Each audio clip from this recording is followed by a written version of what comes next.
새로운 이단에 대해서 우리가 가장 중요한 한국교회 칼빈주의 이단성 이런 제목으로 말씀드립니다. 칼빈주의 이단성.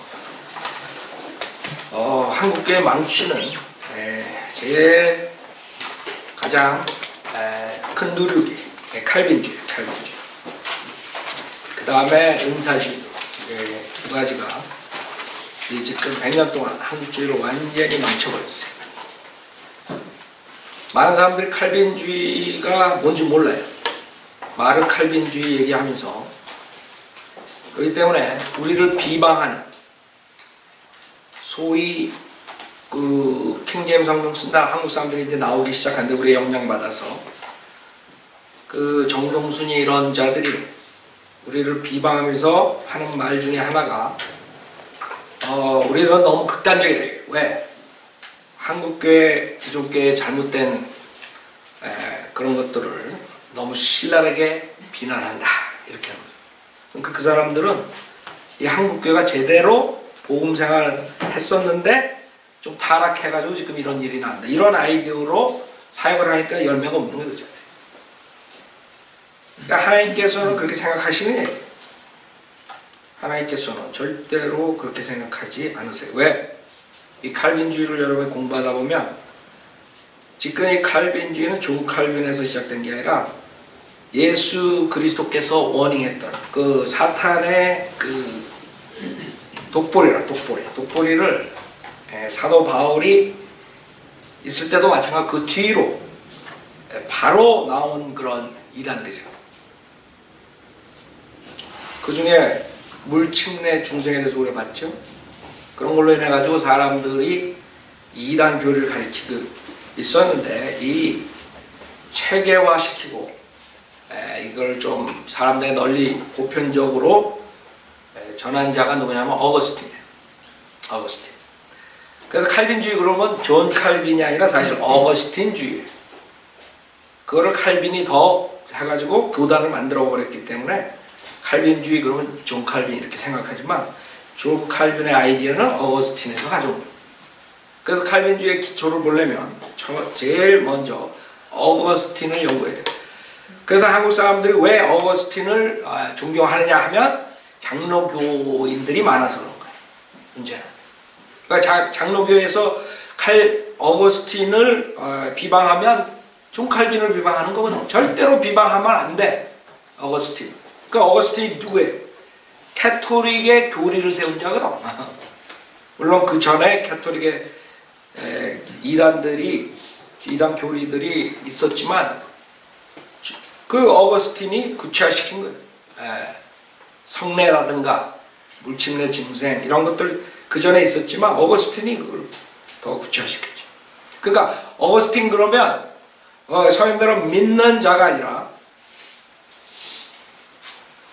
어떤 사람 사도 바울 다음으로 가장 위대한 자는 사도 바울과 동격으로 취급해. 이게 지금 장로교에서 하는 짓들이라. 어거스틴은. 그래서 여러분 기독교 서점에 가면 어거스틴 책이 그렇게 인기가 있고 존 칼빈 책이 인기가 있는 거예요. 그래서 서인들은 믿는 사람이 봤을 때 이것은 마태복음 13장의 천국의 신비에 대한 그 독보리 비유라. 그래서 캐토릭 거대한 이단을 만든 자가 거기에 많은 부조를 한 자가 이자고 그 다음에 장로교라는 거대한 그 누룩을 또 교단을 만든 자가 이제. 그러니까 어거스틴은 카톨릭하고 장로교를 만든 자야. 한마디로 말해서. 그걸 모른다고 사람들이. 그러니까 정동수 이런 자들은 우리 보고 극단적이라 이래. 왜 한국에 제대로 된 교회들이 그래도 있었지만 성경은 바른 성경이 없었지만 그래도 복음 전하고 구원의 역사가 일어났는데 그 사람들 구원이 뭔지 모르는 자들이 있어요. 그래서 우리가 극단주의자가 돼버린 그 자들 때문에 소위 침례교 목사라는 자들이 우리를 비방해요. 그리고 그 킹제임스 성경 우리 그 카페 가서 내고 이런 짓들을 하는 거야. 그러니까 한국 사람들에게 더 혼돈을 가져오게 되는 거야. 그러니까 그 자들은 교회의 역사에 대해서 몰라서 그래요. 그 장로교 우리나라에 가져갔던 그 교리들이 성경적으로 생각하는 자체가 그 자들은 성경에 대한 지식이 없는 거예요. 자, 그래서 칼빈주의 기원을 보면 어거스틴을 칼빈주의 원로라고 우리 서양대로 믿는 사람들이 말한 게 아니에요. 이거는 벤스 형제가 칼비니즘이라는 책에서 우리 말씀보존학께서 번역한 거예요. 로렌스 벤스. 지금 PBI에서 지금은 없지만 교수였었죠. 자, 우리랑도 교제도 하고 저랑도 이제 가끔가다 연락하는데 하여간 굉장히 칼빈주의에 대해서 그 책을 잘 썼어요. 그래서 그거를 토대로 하겠어요. 그 칼빈주의, 우선 칼빈주의는 그 유명한 칼빈주의자들에 의하면 칼빈에서 가져온 게 아니라 우리가 그런 게 아니에요.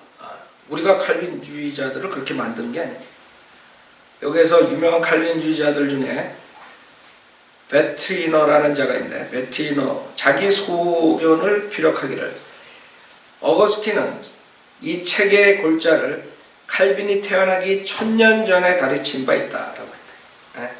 이게 16페이지 우리 번역 말씀보존학에 나온 칼빈주의 이해에 대해서 그 책이 16페이지. 그 다음에 유명한 와필드라는 친구도 뭐라 그러냐, 칼빈이 가르쳤던 교리책에는 전체 개혁주의자들에게서 공통적으로 볼 수 있는 어거스틴주의에 불과하다. 그러니까 존 칼빈이 아니라니까. 그러니까 어거스틴이 카톨릭과 장로교회를 세운 자, 그 누룩을 집어넣은 자. 세우기는 장로교회를 칼빈이 했지만 그 아이디어 다 빌린 거는 어거스틴이야. 그때 사람들이 교회 역사를 보면은 그 사람들이 추천하는 교회 그 교부들, 그 당시에 니케아 다음에 나온 사람들 후기 교부들이라고 하는데 그 사람들의 바이블 티칭을 들어보면 다 문제가 있는 거거든. 근데 그 사람들을 아주 존경하고 이렇게 떠받친다고. 결국에는 그 가톨릭이라는 거대한 데에 그 협조한 자들이에요. 그래서 우리 바이블 빌리버들이 그거를 클리어하게 잘못했다는 걸 얘기를 해야 돼요. 바이블 빌리버들은 결국엔 마지막 때 닥터 라쿠만으로부터 시작된 거예요. 마지막 때 이 사람들만이 여태까지 2000년 동안 나의 잘못된 것을 정확하게 지적할 수 있는. 왜? 그전에는 정확한 100% 하나님의 말씀에 대한 그 성경을 나눠서 해석하는 방법을 몰랐기 때문에 정확하게 어떻게 할 수가 없는 거예요. 그러니까 뭐 어거스틴이군 칼빈이군 루터군 뭐 다 그 이단적인 교리를 가르친 것도 그냥 좋다 이렇게 해버린 거예요. 말을 한마디 못한 거야. 그 유명한 사람이다, 교부다 뭐 이런 거 그냥 찍소리 못하고 그냥 받아들여. 그래서 여러분들이, 우리는 서양대로 믿는 사람들은 그 사람들이 AD 300년에 태어나든 200년에 태어나든 그거 상관없는 거예요. 주님께서 경고한 그 사탄의 독보리, 사탄의 누룩돌을 퍼뜨린 자들이라고. 사도 바울도 분명하게 그 이단들이 들어온다는 거에 대해서 경고했죠. 그 당시에도 있었고 성령 변개시키는 자들이 있었고. 그래서 교회 역사를 아는 사람들은 이 한국교회 장로교회로 시작된 이거를 제대로 본다는 자체가 그 이상한 거예요. 그 사람들은 성경을 모르는 거예요. 이 사람들을 성경적으로 봤기 때문에 지금 그냥 한국교회는 부패한 정도지. 그러니까 우리 같은 사람도 극단적으로 돼버린 거예요. 그거를 우리가 공격한다 이거죠. 그래서 생명의 말씀과의 흥정력 팔아먹고 있는 거예요. 같이 하나가 될 수 있는 거예요. 우리가 어떻게 생명의 말씀에 하나가 될 수 있어? 우리는 될 수가 없거든. 근데 그 친구들은 될 수가 있어, 같이. 그렇게 보니까. 다 비슷하게 보니까. 그러니까 우리랑 틀린 거예요. 침례교 역사에 대해서 모르는 자들이에요. 침례교는 절대로 같을 수가 없어요. 칼빈주의자들이 우리 침례교 조상들을 죽였는데 어떻게 같을 수가 있어? 가톨릭만 죽은 게 아니에요. 가톨릭 다음에 나온 개신교라는 소위 개신교라는 자들이 미국에 와가지고 우리 침례교들을 박해하고 죽인 거 알아요? 근데 그 정동순이 이런 애들은 그걸 모르는지 아는지 그런 거예요. 그 말이 안 되는 거예요. 그 교제가 안 되는 거예요. 정확하게 누룩을 제거해야 되는데 누룩과 같이 성경책 팔아먹고 있는 거예요. 자, 그래서 여기에 칼빈주의 기원을 보면 어거스틴은 최초의 진정한 예정론자라고 불렸다. 어거스틴은 AD 354년 11월 13일 북아프리카의 타가스테에서 태어나. 북아프리카, 아프리카인이에요. 어거스틴이. 그 한국계에서 존경하는 어거스틴이 아프리카인이라고. 뭐 아프리카인이라고 영적인 사람이 안 나올 수 없지만, 그건 이상하지만 그 당시에 그 아프리카가 모든 이단의 근거, 특히 알렉산드리아. 어떤 영향을 받은지 아냐, 이게 어거스틴이. 어거스틴 꾸벅 죽는다고 목사들이. 태어나 육신적으로 방탕하게 살다가 373년에 마니교에 입교했다. 그러니까 이 사람의 그 종교는 순수한 종교에 시작된 게 아니에요. 그래서 우리가 보는 게 이 어거스틴의 그 당시의 상황은 그 누룩들이 철학과 다른 이교도에서 엄청 많이 들어요. 그래서 제가 칼빈주의 저번에 가르칠 때 그랬죠. 이건 철학이지 성경이 아니라. 성경에는 철학과 과학을 경고했어요. 절대로 철학과 과학을 받아들이지 말아요. 근데 얘는 철학을 가지고 들어가. 그 당시에. 그러니까 우리랑 같은 종교가 아니에요.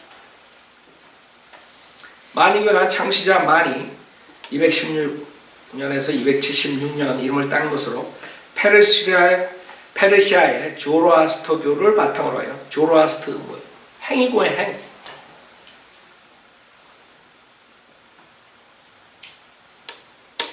완전 100% 행이고하는 종교라고. 이원론적 철학과 기독교 교를 혼합시켜 만든 일종의 자연 종교이다.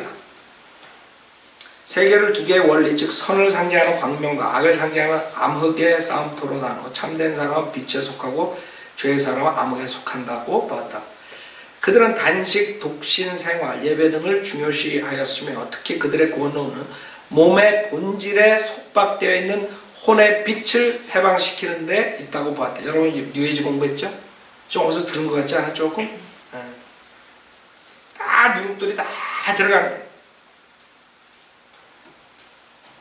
그래서 물질의 그 악함과 그 다음에 영혼의 선함 뭐 이런 식으로 해가지고 나오는 게 다 지금 그게 지금 뉴에이지까지 나오고. 근데 이게 만이라는 자가 한 게 아니라 또 그 전에 철학이야 다. 조로아스터교의 압박에 밀려나 그들의 활동 중심은 사마르칸드로 옮겨졌고 후에 프랑스 남부와 스페인 북부 아프리카까지 이르렀으며 당나라 때는 중국에 전해져 12세기까지 행해졌다. 그래서 여러분 이런 기독교 비스그름한 이단들이 많은 종교들이 그리스도 그런 교회의 이름을 가지고 이 마니교는 아니지만 하여간 그 뒤에 나오는 많은 이단들도 동양에 들어왔다. 그리고 동양에 몰랐다.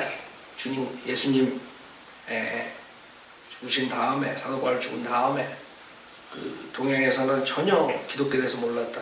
그건 어리석은 거예요. 어거스틴은 카르타고에서 문법과 수사학을 가르쳤으며 383년에 로마에 와서 마니교도들과 더불어 마법을 개발하기도 했다. 우리가 이단에 대해서 공부할 때 항상 그 기원을 하는 이유가 뒤에 이 사람들이 말한 것만 해가지고는 무슨 뜻인지 몰라. 이 사람들의 아이디어가. 왜 기독교라는 그런 이름 하에 성경에 나오는 구절들을 가지고 얘기를 하기 때문에 이 사람에 대해서 우리가 알아야 돼. 1년 후에 밀란에 간 그는 신플라톤 철학의 영향을 받으면서 마니교와는 완전히 결別. 그래서 마니교로 시작해서 어디로 빠져요? 플라톤주의로 들어오고. 그러니까 철학을 영향받는다. 그는 밀란 근교에서 기독교에 관한 교육을 6개월 정도 받고 난 후 386년에 개심하였고, 이 사람들 개심했다는 거 여러분 우리가 지금 믿음으로 예수님 믿은 거랑 같이 생각하면 헷갈린다. 그의 처백에서 난 15세 된 사생아와 함께 암브로스에게서 침례받았다. 그래서 이 사람이 처음에 암브로스로부터 침례받은 것을 이제 굉장히 중요하게 이렇게 많은 처치 히스토리 북에 보면 필립 샤프 같은 사람들 그런 거 많이 했는데, 이 암브로스는 그러면 유명한 사람이냐? 유명해요. 유명하지만은 우리 성인대로 믿는 사람들이 봤을 때는 별 볼일 없는 사람이에요. 이단이에요, 이단. 이 책은 헨리 비텐슨이라는 쓴 사람 거를 크리스천 다이제스트 한국 그 출판사에서 번역해가 나 후기 기독교 교부라는 책. 이 사람이 뭘 가르쳤냐 하면, 그러니까 근원을 봐야 되는데, 이 사람들 기독교 백그라운드가 뭐냐 이게. 그 당시에 교부들의 아이디어가 이 정도 우리 국민학교, 우리 교회 국민학교 애들보다도 못한 거예요. 여기에 이 사람이 뭐라 그러냐. 베드로는 깨끗했다. 그러나 그는 발을 씻을 필요가 없었다. 왜냐하면 그는 첫 번째 사람으로부터 뱀에 그의 발을 걸려 넘어지게 하고는 그로 하여금 명령을 어기도록 설득한 그때 시작된 그 죄를 물려받았기 때문이다. 그래서 발을 씻을 필요가 없다. 그러므로 유전된 죄가 제거되도록 그의 발은 씻겨진다. 왜냐하면 우리의 개인적 죄들은 왜? 세례에 의해서 제거되기 때문이다. 제가 여러분들한테 얘기했죠. 교부들이 세례로 죄를 제거한다는 아이디어를 가지고, 그게 제일 먼저 나온 이단교리. 그 사람한테 지금 세례 받아가지고 그게 자기에게 굉장히 큰 전환기가 된 거예요. 그 다음에 여기 뭐라 그러냐면, 이미 목욕한 자는 발밖에 씻을 필요가 없느니라. 왜 그런가? 왜냐하면 세례 안에서 모든 죄가 씻김을 받기 때문에. 알아요?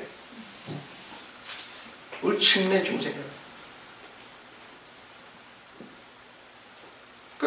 이 사람한테 암브로스한테 침례 받았다. 이게 뭐가 중요하냐? 그때 암브로스는 네가 세례 받으면 죄사함을 받는다, 죄를 씻게 된다 이렇게 했을 거라고. 이렇게 여기 책에 써 있잖아. 알아요? 그게 결국에는 기독교인이 되는 아이디어. 그 당시에. 그리고 죄는 떠난다. 그래? 세례 안에서 모든 죄가 씻김 받고 나면 죄는 떠나? 우리 국민학교 애들보다도 못한 거 우리 교회. 근데 그게 교부의 유명한 교부. 여러분도 들어봤을 거예요. 여태까지 바이블리버 아니면 이런 걸 공격을 못한 거예요. 성경을 제대로 모르니까. 그래서 지금 한국 교회가 저 지경이 된 거예요. 그러나 아담은 악마에 의해서 걸려 넘어지게 되었기 때문에, 그리고 그의 발들은 독에 의해서 물들었기 때문에 당신은 악마가 공격했던 그 부분에 첨가적인 성화의 수비가 주어질 수 있도록 당신의 발들을 쓴다. 그래? 아담이 그 발에 독이 물들었기 때문에 발 씻어요, 여러분?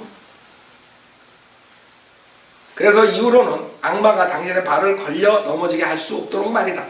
당신은 뱀의 독을 씻어내기 위해서 당신의 발들을 씻는다. 그게 베드로가 발 씻는 이유예요. 이 정도 유치한 사람들이 그 당시에 위대한 교부야.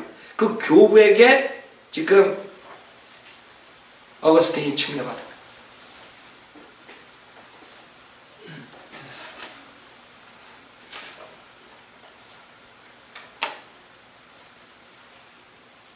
그 다음에 거기서 또 히포의 감독 발레리우스에게 다시 침례받아요. 아프리카로 돌아와서. 그래서 재침례교도야 어거스틴이에요. 근데 재침례교도도 우리 조상들을 죽이라고 사형으로 처벌한 칙령을 발표했는데 그 칙령이 어거스틴의 영향력으로 된 거예요. 웃기죠? 그래서 그는 391년 히포에서 장로로 안수받고 396년에 감독이 되어 죽을 때까지 그 지구에 있었다. 그도 칼빈과 마찬가지로 다량의 저술을 했는데 주로 마니교도와 도나티스트, 팔레기우스와의 쟁점에 연관된 저술들이 많았으며 삼위일체 침례 등에 관한 논쟁에도 개입하였다. 그러니까 이 사람이 대적한 자들, 같이 논쟁한 자들이 있는데 그 중에 헬라기우스라는 사람이 뭐를 주장했냐 하면 우리의 의지로 선을 행하고 악을 행할 수 있다. 이거를 극단적으로 주장해. 이 사람도 결국에는 이단 교리죠, 사실. 왜 그러냐면 알미니안주의자들이 이 영향을 받아서 결국에 나오는데, 그래서 알미니안주의냐 칼빈주의냐는 칼빈하고 알미니우스가 시작한 게 아니라 그 전에 벌써 펠라기우스와 어거스틴 그 당시로 넘어가는 거예요.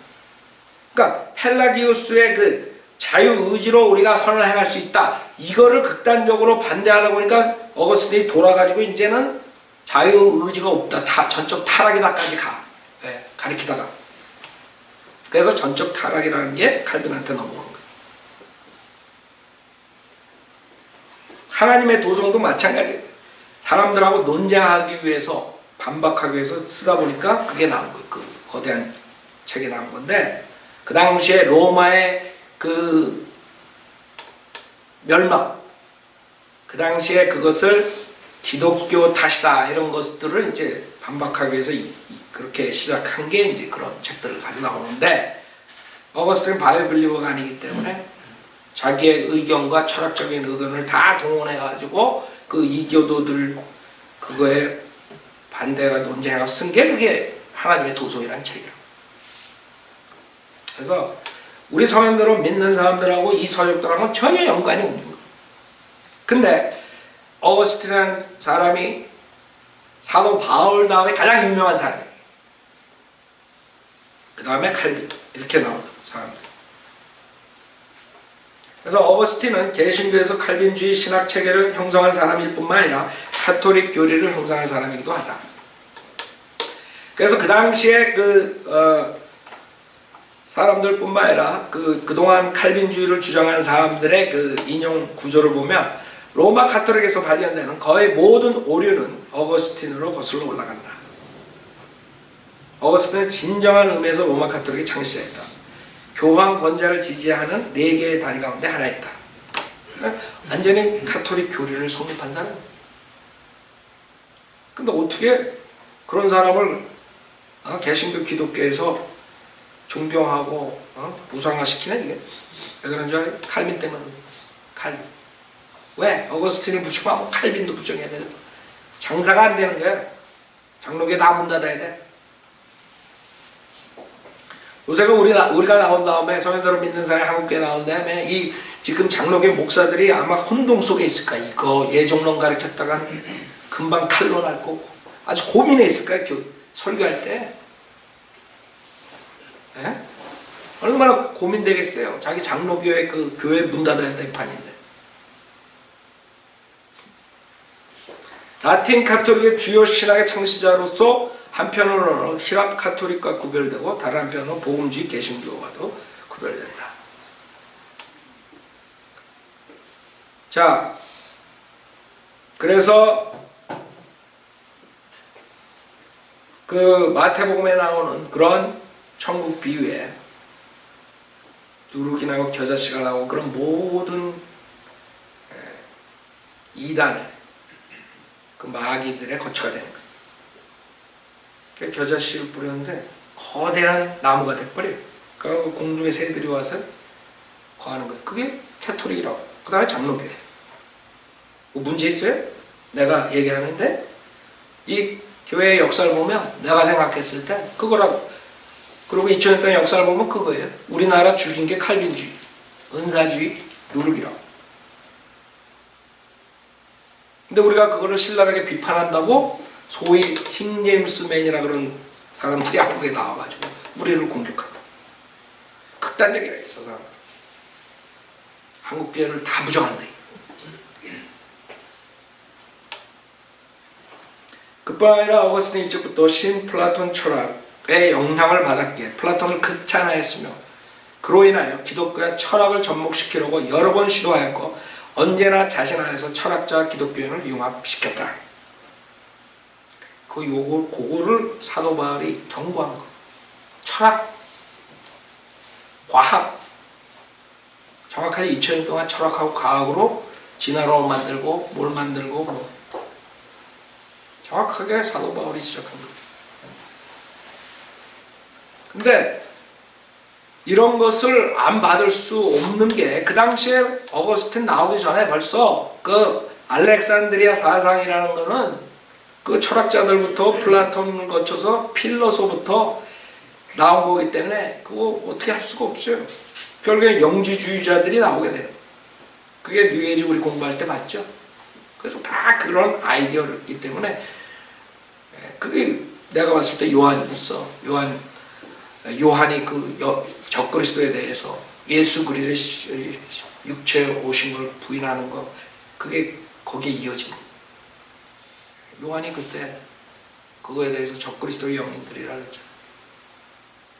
지금 뉴에이지들이 예수 그리스도의 신성을 부인한다. 그쵸? 그래서 그 당시에 이런 철학이 와가지고 영지주의를 가져와가지고 예수 그리스도의 그 신성과 여러 가지 것들을 파괴시키는 그런 것들을 경고한 거예요, 요한이. 그걸 적그리스도의 영들이라고 합니다.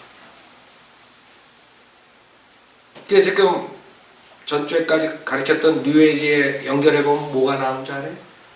결국엔 뉴에이지는 그 당시에 있었던 그 철학의 영지주의자들의 연결?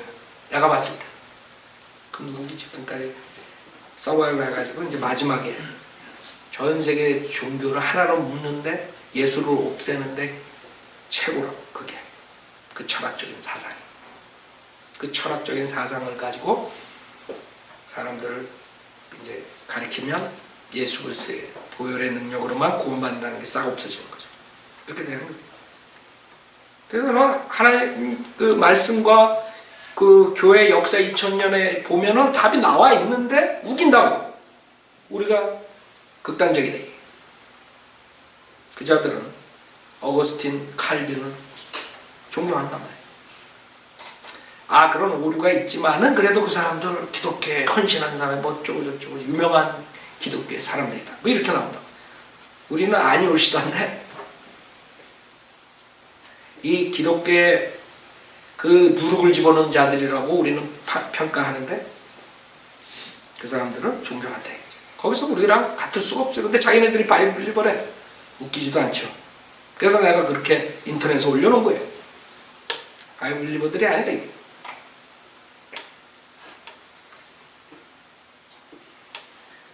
이 점은 플라톤의 사상에 영향받은 오르겐과 너무 흡사했다. 그렇게 할 수밖에 없어요. 아프리카에서 그 당시에 그런 아이디어들이 철학적인 아이디어로 기독교랑 짬뽕돼가지고 나오는 거예요. 그래서 모든 성경의 변개는 얘네들부터 오는 거잖아요. 왜? 이런 철학을 가지고 하나님 말씀을 읽으니까 하나님 말씀에 있는 것들과 틀린 부분이 나오면 어떻게 해야 돼? 고칠 수밖에 없거든. 예수 그래서 신성 고쳐야지. 믿음만으로 구원받는 거 고쳐야 다 고쳐버리니까 변개된 성경이 나온 거거든요. 그러니까 이건 떨어질 수 없는 거야. 자기네들의 철학적인 아이디어로 인해서 성경을 변개시켰다는 거지. 지금 나오는 무슨 이상한 뭐 도마복음이니 뭐 볶음밥복음이니 다 그 당시에 그런 자들이 이 성경을 없애기 위해서 만들어낸 거거든. 그것도 발견했다고 이게 고전이다 그러고 지금 가리키면 그 누구야 그 이상한 사람 도마복음 가리킨다 요한복음 뭐 그 있잖아요. 머리 하나도 없고 그 누구예요 그 철학가 철학가면서 돌 또 옳은지 또 옳은지 그런 책들을 가지고 성경을 계속 반박하잖아요. 그게 뭐예요? 이 자들이 그 당시에 이 어거스틴 조상들, 오르겐 조상, 그 당시에 그 필로소부터 플라톤서부터 나오는 그 철학을 가지고 한 자들이 성경을 변개시키기 위해서, 성경을 공격하기 위해서 성경을 변개시켰을 뿐만 아니라 그런 외경들, 위경들 다 만들어내는 거야, 이상한 책들을. 그리고 그런 것들이 숨겨져 있다가 지금 나오니까 난리가 나는 거야. 뭐 사회사본이니 뭐 어쩌고 다 변개된 것들이라고.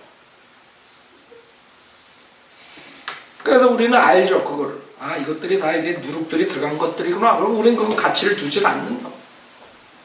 알렉산드리아 사본이라고, 캐톨릭 사본이라고 우리는 가치가 안 둬요. 왜? 이 자들이 그 철학을 가지고 이 성경을 없애려고 그랬기 때문에 우리는 그걸 절대로 용납할 수 없다 이거죠. 그래서 오르겐과 같이 어거스틴 자신의 신학적 개념을 설명하기 위해 플라톤주의적 용어를 사용했으면 쉽게 알 수 있다. 이러한 현상은 오늘날 남아메리카의 카톨릭이 사용하고 있는 용어들에서도 나타난다.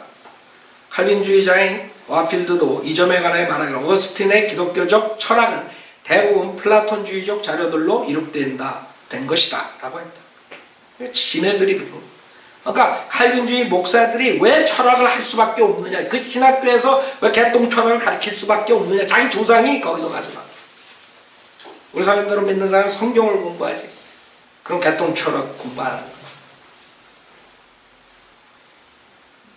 그래서 신플라톤 철학은 AD 3세기경에 알렉산드리아에서 시작되었는데 오르게나 클레멘트뿐만 아니라 알렉산드리아 학교의 다른 인물들도 플라톤을 아프리카의 모세라고 불렀던 점으로 보아 그 영향력을 짐작할 수 있다.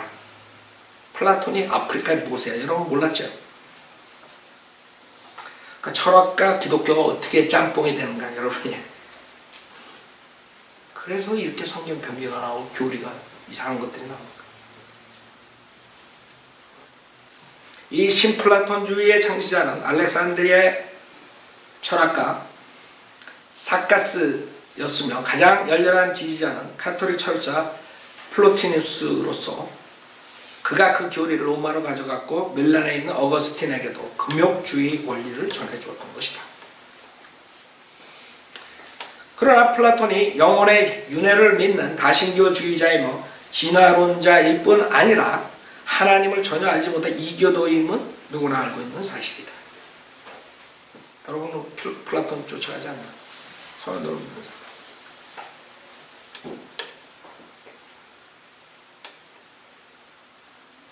자, 그래서 어거스틴이 그 당시에 가르쳤던 걸 한번 보자고요. 어거스틴은 신학이론에서 유아 세례를 주장하고 실행한 첫 번째 신학자. 유아 세례 누가 첫 번째 시작? 어거스틴.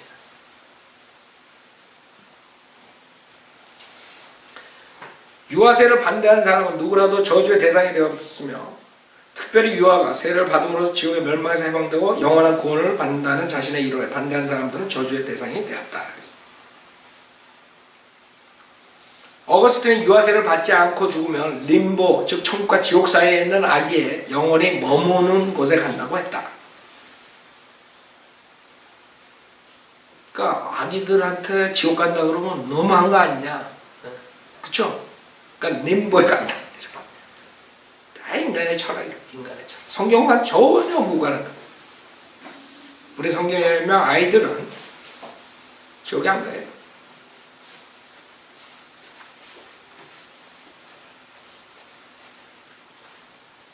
그는 유아들이 가벼운 형벌을 받는다고 믿었고 죽은 사람은 이 세상에서 물로 구원받아야 하며 저 세상에서 불로 받아야 한다고 믿었다. 그 다음에 여러분들이 칼빈 공부하기 전에 어거스틴을 공부하는 이유가 칼빈이 하는 모든 것들이 어거스틴으로부터. 그래서 실질적으로 프로테스탄트라 그럴 수가 없는 카톨릭을 대항해가지고 나왔지만 침례받은 후에 죄를 범하는 문제에 관해 그가 창안해낸 것은 연옥교리라는 것이다. 칼빈주의자 부티노도 어거스틴이 연옥교리를 교리를 분명한 형태로 제시한 첫 번째 사람임을 시인하였다. 그래? 여러분이 잘 아는 연옥이라는 게 이 어거스틴이 첫 번째로 주장했다. 그 다음에 어거스틴의 성경을 풍유적으로 해석했다. 지금 이만희까지 나온 게 이거라. 우리가 창기 십자가 뭐 그 방도 누가 창기 그런 거 다 비유적 풍유적으로 했기 때문에 거기까지 가는 거예요. 이게 그 당시에 어거스틴도 그 선배들한테 배운 거라고 사실. 오리겐이 많이 사용했다. 이 은유적 성경 해석 방법은 어거스틴에 앞서 오리겐이 사용했던 방법이었으며 성경을 믿지 않았던 영지주의자 필로에까지 거슬러 올라. 철학자 필로. 그래서 그들은 어거스틴 특히 부활은 성도의 거듭남이라 해석했다. 그렇게 풍유적, 비유적으로 합니다. 성경에 나오는 부활, 고린도전서 15장에 나오는 부활이 성도의 거듭남이 이렇게 거짓말로 가르칠 수밖에 없어요. 그 다음에 소위 성체를 은혜의 방편으로 여겨 그리스도의 몸과 피의 영적 임재라고 처음 가르친 사람도 바로 어거스틴. 이게 중요해요. 왜? 어거스틴에게 속는 이유가 오직 은혜로, 은총으로만 우리가 구원받는다. 그래서 은총의 아버지가 누군지 알아요? 어거스틴이야. 근데 그 은총을 받는 방법은 뭔지 알아요? 네. 침례하고 성찬식 그 두 가지. 성례라고. 그러니까 그 사람이 은혜의 아버지든 은혜의 할아버지든 상관없어.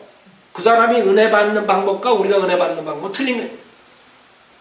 근데 사람들은 어거스틴 그러면 은총의 아버지, 은혜의 아버지 그리고 웃기는 소리를 합니다. 그래서 성체, 여러분 성찬식 합니다. 은혜 방편으로 여겨 그리스도의 몸과 피의 영적 임재라고 처음 가르친 사람도 바로 어거스틴이었다. 그뿐 아니라 다른 로마 카톨릭 교도들처럼 어거스틴도 마리아 숭배를 권장하였다. 어거스틴의 마음속에 자리 잡고 있었던 가장 큰 죄의 개념은 아담과 이브와의 성교였다. 그렇기 때문에 결혼한 것조차도 죄라고 이런 아이디어를 가지고 있는 이상한 자였다. 이런 자가 지금 한국교회의 우상이 돼가지고. 그 다음에 어거스틴은 성경을 풍자적으로 풀기 때문에 당연히 천녀왕국에 관해서 무천년주의 관점을 지니고 있었다. 우리가 저번에 봤죠? 그는 그리스도가 실제로 왕으로 통치하는 사실 지상의 천녀왕국을 믿지 않았고 천녀왕국 초림과 재림 사이의 기간일 뿐이라고 가르쳤다. 그래서 이런 자가 지금 한국교회 우상이 돼가지고 있는 거예요. 기독교 교보 이 책에 320페이지에 보면 성직자와 성례, 그 다음에 성찬 이런 것들 나오는데 지금 성체에 대해서 우리가 보지만 어떻게 그는 자신의 손으로 옮겨졌는가? 그가 자기의 몸과 피를 주었을 때 그는 신실한 자들이 인정하는 것을 자기의 손으로 주었다. 그리고 어떤 의미로 그가 이것은 나의 피다 라고 말했을 때 자신을 옮긴 것이다. 그렇기 때문에 여러분이 그 빵과 포도주 그거를 먹어야 돼요.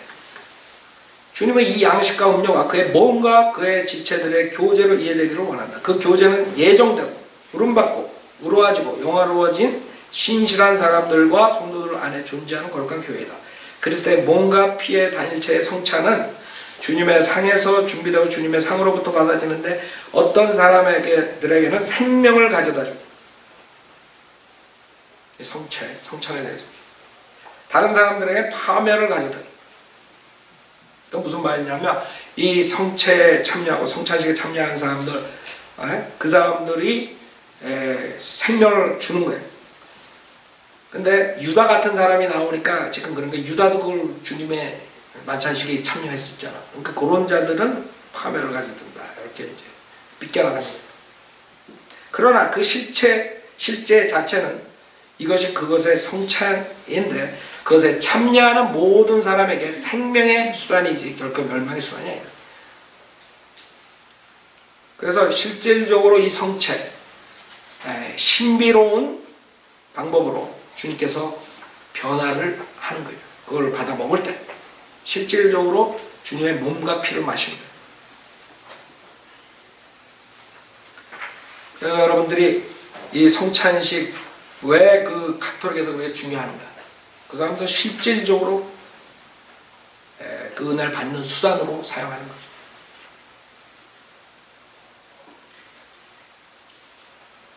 그 다음에 성례에 대해서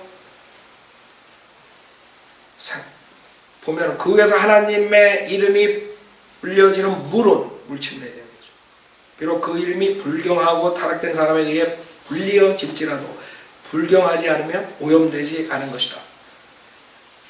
복음서 안에서 그리스도의 말씀들에 의해 축성된 세례는 거룩한데 타락한 자들에 의해 주어지거나 타락한 자들에게 주어질 때도 아무리 그들이 파렴치하고 불결할지라도 그렇다. 성례를 올바르게 사용하는 자들을 구원하기 위해서건 아니면 그것을 그릇되게 사용하는 자들을 파멸시키기 위해서건 그 거룩은 그 자체가 오염될 수 없고 하나님의 권능이 그의 성례를 지탱한다. 태양에 혹은 등불에 비친 그것이 비추는 타락된 것과 접촉함에 의해 더럽혀지지 않는다. 그것처럼 어떻게 그리스도의 세례가 어떤 사람의 사악함에 의해 더럽혀질 수 있겠는가. 그래서 물은 홀리야, 홀리워러. 그 파워가 있는.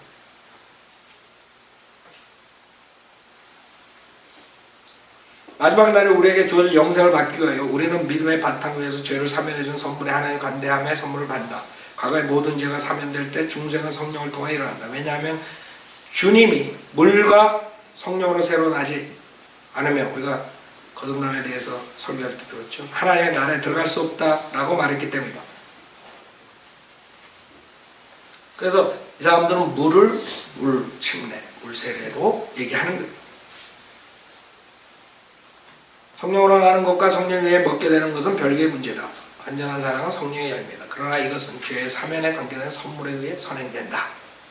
그래서 물 중생이 그런 은혜를 가지고 있는 거예요. 그래서 세례받은 유아들에 있어서 중생의 성례가 먼저 온다. 그래서 여러분들이 이 세례하고 성찬식은 뺄 수가 없어요. 어거스틴의 교리에서. 그것이 은혜를 주는 수단이에요. 이런 사람을 한국교회에서 존경하니 한국교회에서 복음을 제대로 가르칠 수 있어요? 절대 못 가르치지. 그래서 행위복음 가르칠 수밖에 없는 거예요. 아셨죠? 우리가 다음 주에 조금 더 그 칼빈주의에 대해 5대 강령에 대해서 그것도 모두가 다 어거스틴이 벌써 AD 300년경에 다 가르쳤다니. 칼빈이